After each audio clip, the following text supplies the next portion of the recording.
Olivier Award-winning musical and coming to the Bord Gáis Energy Theatre from the 10th to the 21st of April. Whoa! Is that my name up on that list? Does someone know that I exist? I went behind the scenes in Brighton to talk to the cast of Legally Blonde the musical, starting with Elle Woods herself, with Faye Brooks playing the role Reese made famous. How did you end up playing Elle, and are you as much of a fan as I am of the film? Oh, huge Legally Blonde fan, especially Reese Witherspoon. She made her mark with that film, and the fact that it did get turned into a musical is just the cherry on top of the cake for the show. And it's one of those feel-good musicals. It's pink, it's fun, it's for everybody, it's not just for girls, there is things for the lads. Okay. And when I was given the opportunity to audition, I actually didn't realise how close I was to being cast as the role as Elle until about my 7th audition. I thought I was going to be a cover. 7th audition? How many auditions do you have to do? I had about 10 for the role. It was, and that's another story in itself, because when I went up for the role and I was asked to read all of the script for Elle and for Margot, who's one of Elle's friends at the sorority house, Delta Nu, and I loved her. When I had seen the show in the West End, I was like, oh my gosh, she's great, because I'm so young as well, I'm quite naive to what can I play yet? Am I old enough? Will they let me? I have got brown hair. Will they look past that? So when I went up for the role of Margot, I was really, really pleased. I'd even got an audition, tick, happy. And then they were asking me back again, and they were asking me to do certain things with the script, and then they were asking me to do Elle and sing Elle's lines, and I was like, because the role isn't easy. I don't know what woman hasn't played this role and not gone, it's like a marathon. You have to be able to come across every obstacle and pick yourself up, dust yourself off and carry on. And 8 shows a week, I think they were trying to see whether I was strong enough for that. I am young, I am fresh, new, and so I'm not as experienced as other people, and I think that was kind of not going in my favour, and that was the whole...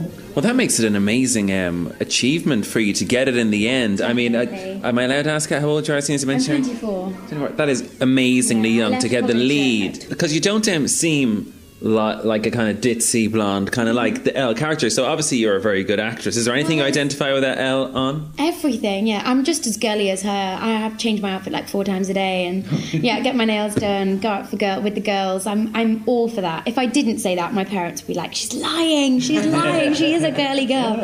X Factor's Ray Quinn plays Elle's rich boyfriend Warner in the show, and here's what Ray had to say when we sat down for a chat. What can people expect when it comes to Dublin? Well, you won't be disappointed, I promise. It's such a great show. When I watched the film, actually, I sat back and me and Les said the same. Like, it's crying out to be a musical. And when it's been put together so beautifully and fantastically written, comedy time is perfect. And to be a part of it, and let alone watch it, is so much fun anyway. And it must be great to incorporate the singing, obviously, which you do brilliantly, with a bit of acting. Like, is that why you've gone into the musical world? It must be something that incorporates 2 worlds that you're good at. Well, yeah, I think. Well, I've trained in musical theatre since I was 3 years old, so that's all I know. Dancing is my main thing. I started singing when I was 10, so without boring you with my life story, that's sort of what I was trained for. Right. And only the X Factor has given me this opportunity to get into that side of things, and I'm loving it, really. I'm loving the theatre. I love a live audience, and this show only sort of helps me get that out. But speaking of the X Factor, obviously another show you were usually successful on. Was it a bit of a disappointment though at the end? As you said, it's always a bit disappointing to come that close to something and come second. Well, you say now, like, when you say sometimes the winners do, it's because it's the pressure of becoming the winner of the X Factor. There's that huge pressure all over the UK to go, okay, well, you've won now, so you need to do good. Whereas the second, it's like, oh well, the underdog, and it was more of a relief, at the end of the day, because Dance of the Night was, to me, a competition, and you're all working towards a certain thing, because I'd never done skating before, so I didn't have a clue what to expect, and I've never performed in skating in front of people, and I didn't know what to expect at all.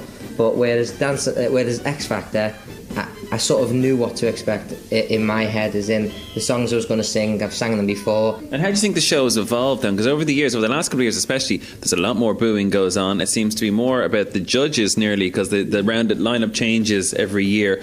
How do you think the show has evolved? Would you still go on it today if you're in the same situation? I don't know. There's pros and cons, really. You know, I think this year's and the last year's have really evolved as in, like, you come straight out onto an arena, you know, in front of thousands of people to sing a song with a little bit of music, and it's a bit like that would scare me more than just in front of Simon.